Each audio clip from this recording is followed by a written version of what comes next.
Módulo 27, lajes vigadas, procedimentos de cálculo. No presente módulo, o que se pretende é efetuar uma análise global aos procedimentos de cálculo de lajes vigadas de betão armado, desde o seu pré-dimensionamento à pormenorização das armaduras. Ou seja, o que eu pretendo neste módulo, basicamente, é apresentar todos os tópicos pelos quais iremos inevitavelmente passar num processo de dimensionamento real de uma laje vigada. Portanto, o dimensionamento das lajes passa fundamentalmente pelas seguintes fases. A primeira, e é uma parte importante, que é a de avaliação das ações atuantes. Depois, passamos à seleção do modelo de cálculo e que nos irá permitir, conhecidas as ações atuantes e estabelecidas as combinações de ações, obter os esforços de dimensionamento. E, portanto, com base neste modelo, eu irei prever quais são os maiores esforços e, em função disso, estabelecer um pré-dimensionamento da espessura da laje que me possibilitará, obviamente, a execução do dimensionamento e a avaliação dos próprios esforços, porque só quando eu sei a espessura da laje é que eu sei qual é o seu peso próprio. Depois de tudo isto determinado, passamos ao procedimento do cálculo dos esforços. Faremos uma análise desses mesmos esforços, analisando-os aonde é que eles são máximos e em que secções ocorrem, o que conduz ao dimensionamento aos estados limite últimos das secções mais esforçadas. Depois, procedemos a uma verificação da segurança aos estados limite de utilização, nomeadamente à deformação e à fendilhação, terminando com a execução da pormenorização. Quanto ao tipo de ações que solicitam as lajes, eu diria que os tipos de ações mais usuais resultam, obviamente, do tipo de acabamentos especificados pela arquitetura, dos revestimentos, das paredes de alvenaria, etc., que possam vir a ser colocados na estrutura, ao tipo de uso a que a estrutura se destina e, naturalmente, à região em que essa estrutura será construída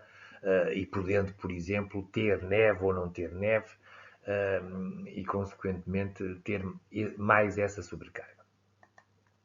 Em geral, nas lajes são considerados nas lajes de edifícios, são considerados fundamentalmente dois tipos de ações, as ações permanentes e variáveis, e dentre destas, naturalmente, as sobrecargas. As ações permanentes, bom, são fundamentalmente o peso próprio da laje, que será dado em kN por metro quadrado e que é função da espessura da laje. Os revestimentos, que em geral também, que sendo também dados em kN por metro quadrado, rondam entre os 0,5 e 1,5 kN por metro quadrado. As paredes de alvenaria, que podem ser, digamos assim, avaliadas como uma carga distribuída por metro quadrado entre 1 a 2 kN por metro quadrado, ou serem mesmo consideradas com a sua carga real, ou seja, uma carga de faca na laje, em kN por metro. E, portanto, quando uma das vantagens das podermos utilizar como cargas uniformemente distribuídas em toda a laje é basicamente quando o arquiteto não define a localização das paredes de alvenaria, deixando isso para o dono de obra escolher quando quiser compartimentar a loja, a casa, o que for. Quanto às ações variáveis, basicamente são as sobrecargas, que têm nos edifícios valores a variar entre 1 a 5 kN por metro quadrado, dependente do tipo, do fim a que se destinam as lajes. Podemos também ainda nas lajes ter cargas concentradas, de que são exemplo, por exemplo, as cargas de um elevador ou os apoios de um elevador na laje onde as máquinas estão inseridas, que, regra geral, são no topo do edifício. Nas lajes, há que terem atenção à importância que o peso próprio assume. já que é preciso não esquecer que, em geral, o peso próprio assume mais de 50% da carga da laje. Pelo que esta ação não pode de todo ser descurada e esquecida nos cálculos. Portanto, em termos do tipo de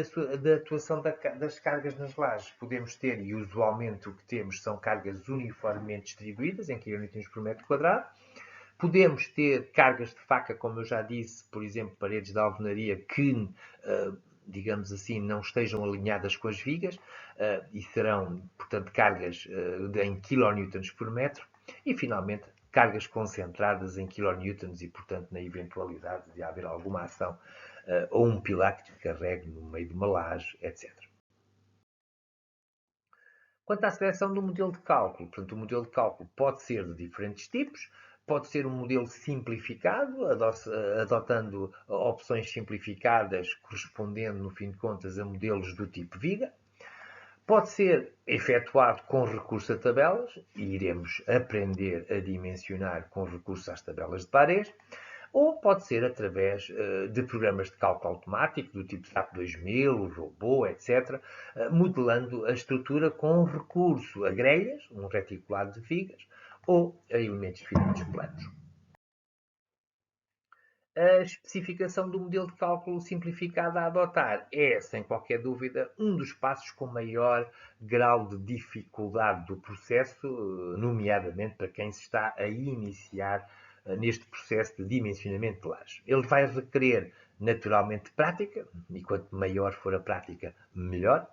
Vai requerer conhecimentos relativos ao comportamento das lajes, e a capacidade de avaliar ou percepcionar o modo de funcionamento global da estrutura. E também a sensibilidade para percepcionar a eventualidade da ocorrência de algumas particularidades associadas aos modelos de apoio, à existência de aberturas, etc. Quanto ao pré-dimensionamento, em geral, são adotadas regras simplificadas de pré-dimensionamento que serão função do tipo de laje para as quais pretendemos dimensionar.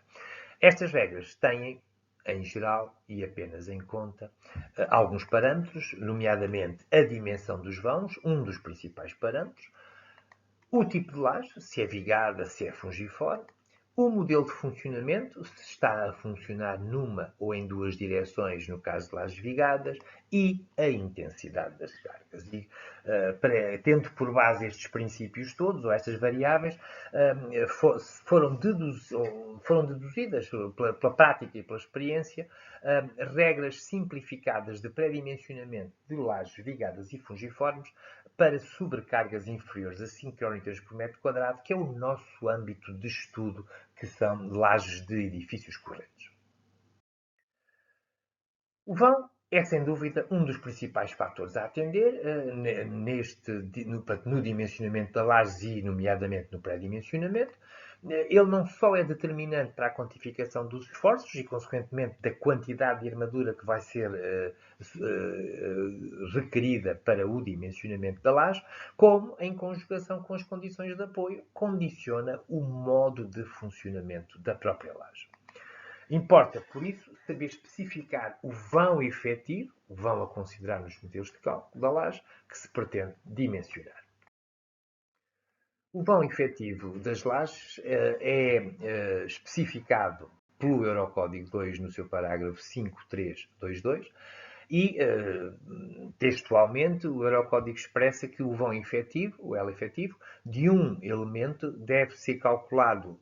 de acordo com a expressão seguinte, Ln mais A1 mais A2, em que Ln é a distância livre entre faces dos apoios, e A1 e A2 são valores atribuídos a cada extremidade do vão e determinados a partir dos valores apropriados de AI indicados na figura 5.4 e que eu apresentarei no slide seguinte,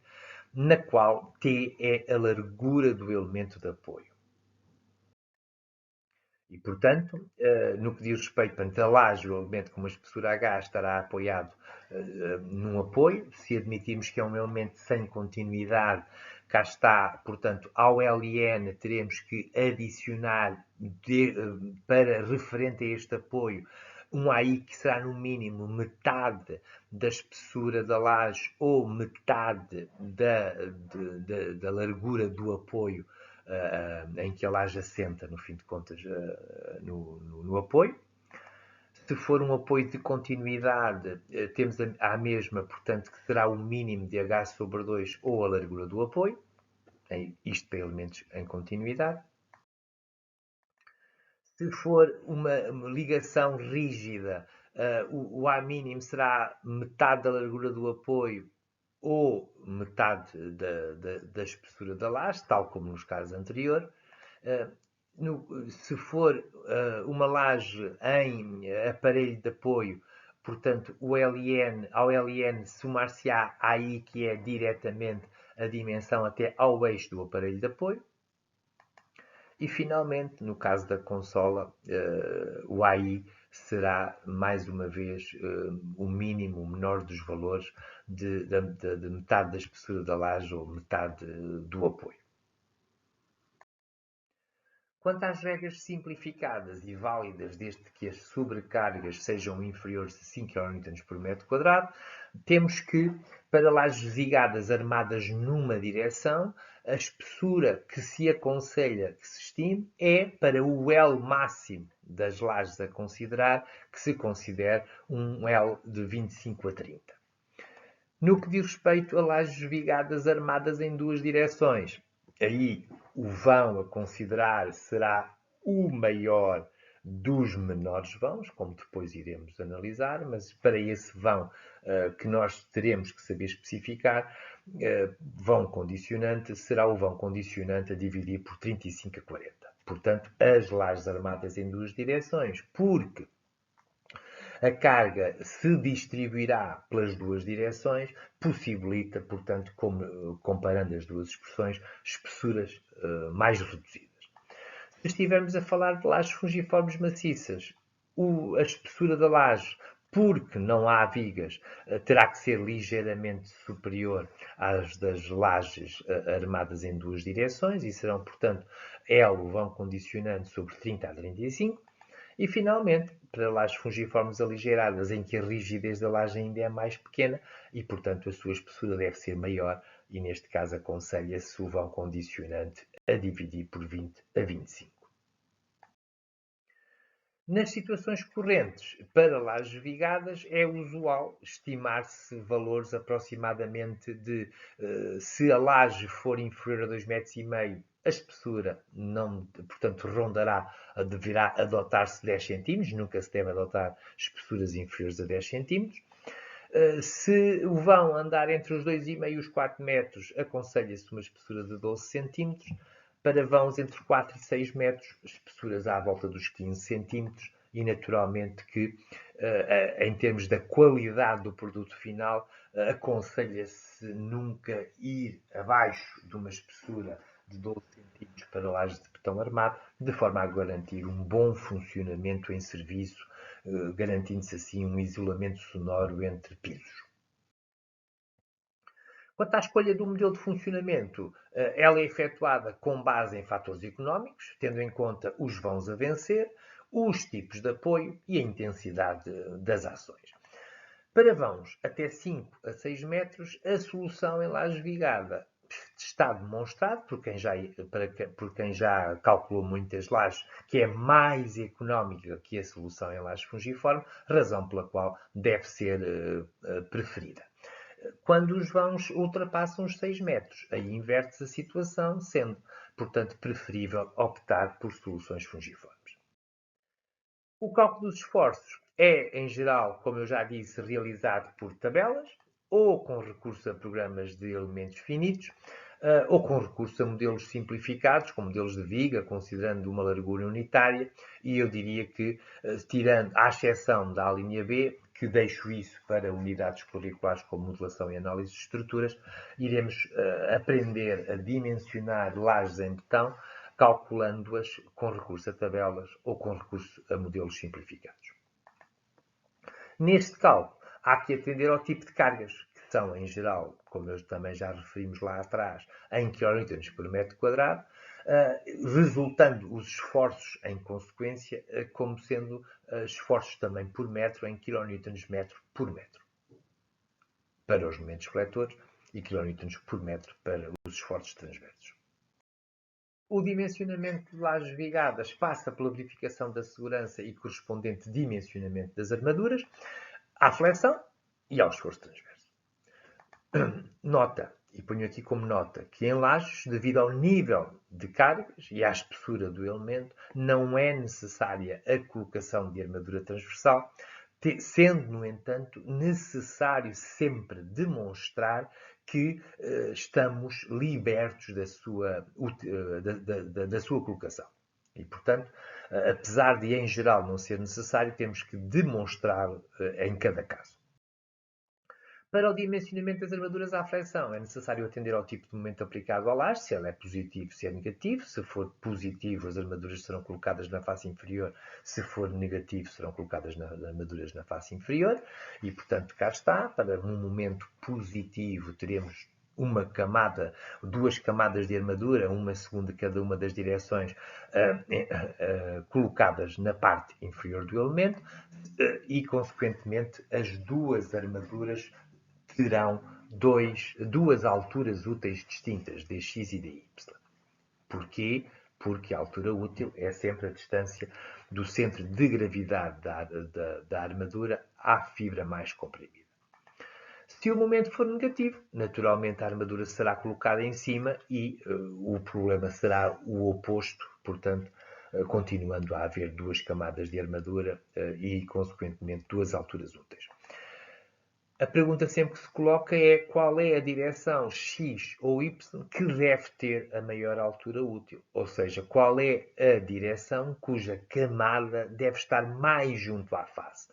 Portanto, se nós pensarmos que em cada uma das direções teremos momentos fletores que serão diferentes, naturalmente, para os momentos maiores eu tenho necessidade de colocar mais armadura, logo eu poupo armadura quanto mais eficaz for o braço, consequentemente a lógica é devemos colocar a armadura mais esforçada sempre com o maior braço, ou seja, a armadura da camada mais exterior da laje, que seja para momentos positivos, seja para momentos negativos, deve ser a armadura mais solicitada, ou seja, a direção com maiores momentos. A altura útil a especificar para cada direção da laje é definida de forma similar à das vigas, ou seja, a altura útil não é mais do que a distância da fibra mais comprimida ao centro de gravidade das armaduras, como já tinha dito atrás, e, portanto, formalmente a altura útil será a espessura da laje, menos o recobrimento, só que neste caso não temos estribos e, portanto, será menos a armadura longitudinal sobre 2, isto no que diz respeito à camada que está mais exterior. Embora em rigor a altura útil seja diferente para ambas as direções, é usual adotar um valor intermédio e igual e idêntico no dimensionamento para ambas as direções e então a altura útil deve então ser adotada como sendo o H menos o recobrimento menos o diâmetro que se vai prever vir a adotar para o varão longitudinal, admitindo que é idêntico em ambas as direções e, portanto, posicionando o centro de gravidade no ponto, digamos assim, ou na altura entre as duas camadas. A adoção de uma largura unitária, atuada por um momento em kN metro por metro, permite o dimensionamento como secção retangular, o recurso aos coeficientes adimensionais μ ômega e, consequentemente, a adoção de armaduras, quantidade de armadura requerida na largura considerada, ou seja, o resultado que nos dá em centímetros quadrados, que é o que temos que utilizar em cada metro, e por isso nós especificamos como sendo armadura em centímetros quadrados por metro. Consequentemente, portanto, vamos considerar lá 1 metro de laje, sei o momento que está a atuar em cada metro de laje, calculo, consequentemente, sei que irei ter uma altura útil, uma força de compressão em cima, uma força de tração em baixo, e naturalmente o nosso μ será o momento a dividir seria por B, mas como B é 1 metro, desaparece, vezes D quadrado vezes FCD, e o ômega será o ASFSYD a dividir por o B, mas o B é 1 metro, mais uma vez desaparece, vezes D vezes FCD, e portanto a secção da laje ligada, da laje maciça, peço desculpa, não é mais do que um dimensionamento de uma secção retangular com 1 metro de largura e com a espessura ou a altura igual à altura da laje.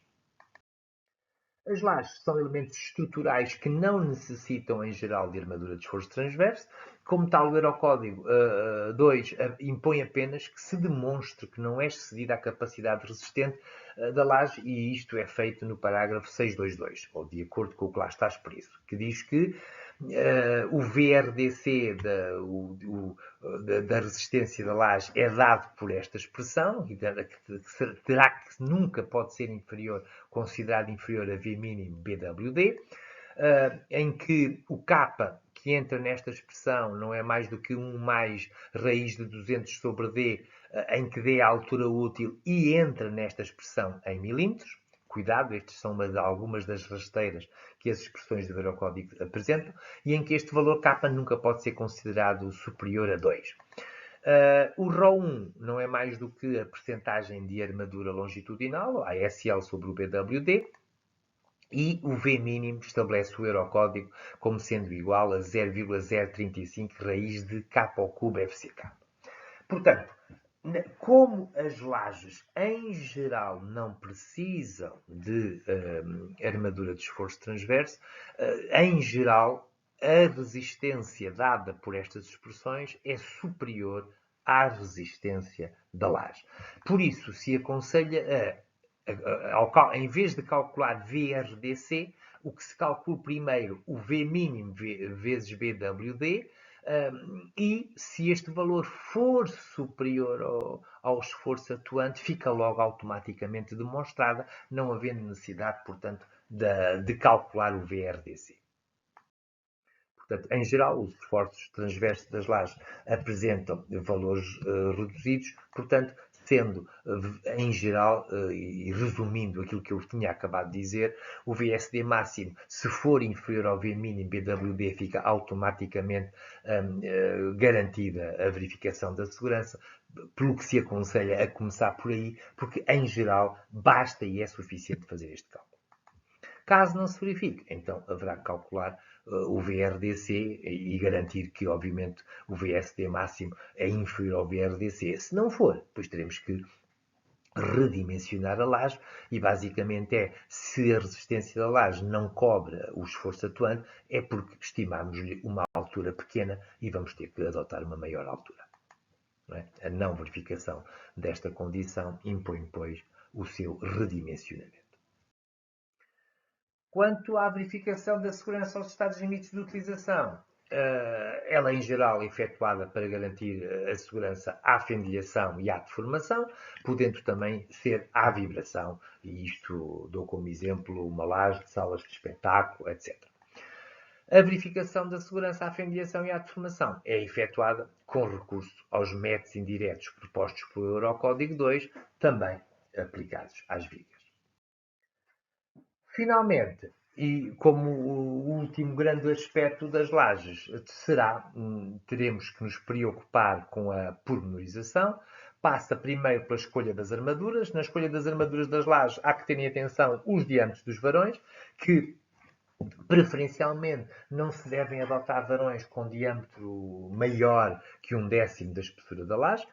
Ao espaçamento dos varões, para controlar a fendilhação das lajes, e, à semelhança das vigas, vai ser necessário garantir que as armaduras obedeçam a determinadas regras, ou seja, vamos ter que verificar a armadura mínima e máxima, de acordo com o parágrafo 9.3, que é aplicado da mesma forma que aplicávamos para a armadura principal mínima das vigas e máxima. Para o espaçamento máximo das armaduras, novamente utilizado o parágrafo 9.3, em que o espaçamento máximo será 3 vezes a espessura, nunca superior a 40 cm. E para os pormenores relativos à interrupção da armadura principal, ou seja, armaduras das lajes junto aos apoios, conforme o que é especificado no parágrafo 9.312. A pormenorização constitui um elemento fundamental do projeto, apresentando um conjunto de aspectos singulares, distintos das vigas, cujo domínio passa, e vou insistindo neste pormenor, pela prática da sua execução. Os desenhos de pormenorização serão executados a escalas convenientes, devem conter desenhos de dimensionamento, que em geral é uma escala de 1 para 100, devem conter uma planta inferior das armaduras, em geral à mesma escala, e uma planta superior de armaduras, também à mesma escala, e depois finalizado com cortes que são, em geral, à escala 1:10 ou escala 1:20. Na sua execução,